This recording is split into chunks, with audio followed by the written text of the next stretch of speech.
Hello friends, फिर से एक बार स्वागत है आपका सी टिम्बूजी चैनल में।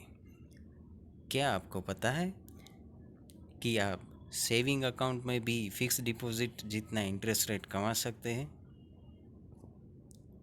कैसे? बस आज हम वही तो बताने वाला है आपको। लेट्स से मेरा account state bank of India में है। अभी स्टेट बैंक ऑफ इंडिया में सेविंग अकाउंट में बैंक इंटरेस्ट देती है 2.7% और फिक्स डिपॉजिट का इंटरेस्ट रेट है 5 से लेकर 5.3% तक का। अभी मैं सेविंग बैंक अकाउंट में एफडी जितना इंटरेस्ट रेट कमा सकता हूँ। वो कैसे?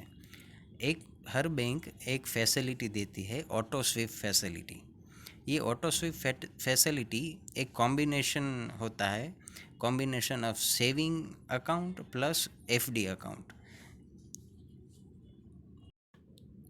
इसमें क्या होता है कि अगर आपने ऑटो स्विप फैसिलिटी एक्टिव कराया अपने अकाउंट में, तो जैसे कि स्टेट बैंक ऑफ इंडिया है तो उसका उसमें ऑटो स्विप फैसिलिटी मिलती है सेविंग प्लस अकाउंट में। तो आपको पहले अपना saving account saving plus account में कन्वर्ट कराना होगा। उसमें कुछ नहीं रहता, एक सिंपल रिक्वेस्ट आपको देनी है ब्रांच में कि आपको अपना सेविंग अकाउंट सेविंग प्लस में कन्वर्ट कराना है। उसका कोई एक्स्ट्रा चार्ज भी नहीं रहता और मिनिमम बैलेंस की रिक्वायरमेंट भी नहीं रहती।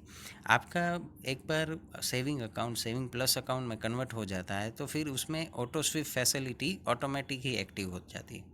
ऑटो स्विप फैसिलिटी में क्या रहता है कि जनरली क्या होता है कि अगर आप एफडी रखवाते हो तो एफडी का 10 ईयर डिसाइड होता है कि 1 साल की रखी, 2 साल की रखी, 3 साल की। अगर आप उससे पहले एफडी को ब्रेक करते हो तो एफडी की पेनल्टीज़ भी लगती है कि 1% और बैंक टू बैंक वेराई होती है। ऑटो स्विप फैसिलिटी में क्या होता है कि आपका सेविंग प्लस अकाउंट खोलने के बाद आपका मल्टी ऑप्शन डिपॉजिट बैलेंस भी एक दिखाता है।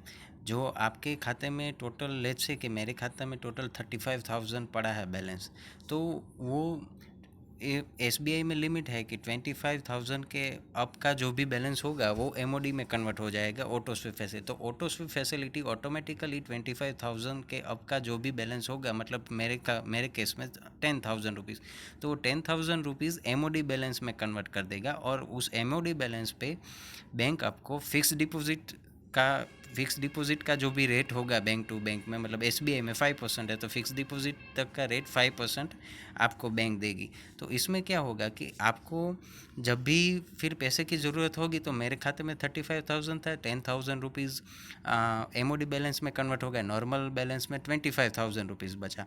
अभी वो एमओडी बैलेंस भी मैं नॉर्मल बैलेंस की तरह यूज़ कर सकता हूँ। मतलब अगर मैंने एटीएम में जाके 35,000 का 35,000 का विड्रॉवल किया तो मुझे कुछ ऑटोमेटिक, मतलब कुछ रिक्वेस्ट देने की कोई ज़रूरत नहीं। वो एमओडी बैलेंस ऑटोमेटिकली जब भी ज़रूरत हुई, हमने नॉर्मल बैलेंस ख़त्म हो गया और एमओडी बैलेंस में कोई भी बैलेंस बचा हुआ 25,000 मैंने उठा लिया नॉर्मल बैलेंस वाला, फिर भी मैंने एटीएम में रिक्वेस्ट डाली विड्रॉवल की, तो वो 10,000 का जो एमओडी बैलेंस था वो ऑटोमेटिकली नॉर्मल बैलेंस में कन्वर्ट हो जाएगा और तभी मुझे पैसे भी विड्रॉवल करने को मिल जाएंगे। इससे क्या होता है कि हमें बार बार एफडी कराने की भी ज़रूरत नहीं रहती और हमारा खाते में जो एक्स्ट्रा बैलेंस पड़ा रहता है हर बार, वो ऑटोमेटिकली एफडी में कन्वर्ट हो जाता है और वो जो एक्स्ट्रा बैलेंस है उसमें हमें इंटरेस्ट रेट भी ज़्यादा मिलता है और हमें एफडी की कोई पेनल्टीज़ भी नहीं लगती है।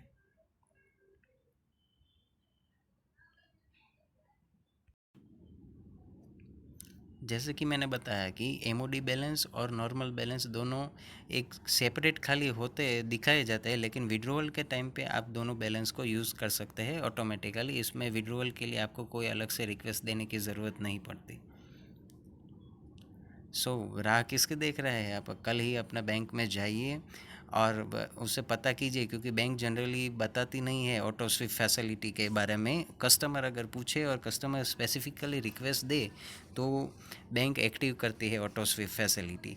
तो अगर आप इससे, अगर आपके खाते में ज़्यादा बैलेंस पड़ा रहता है और आप बार बार एफडी कराने की और एफडी की पेनल्टी से बचना चाहते हैं और इंटरेस्ट ज़्यादा कमाना चाहते हैं, तो इस फैसिलिटी के बारे में जानिए अपने बैंक में जाके और इसे एक्टिव कराइए और अपने मनी को ग्रो कीजिए।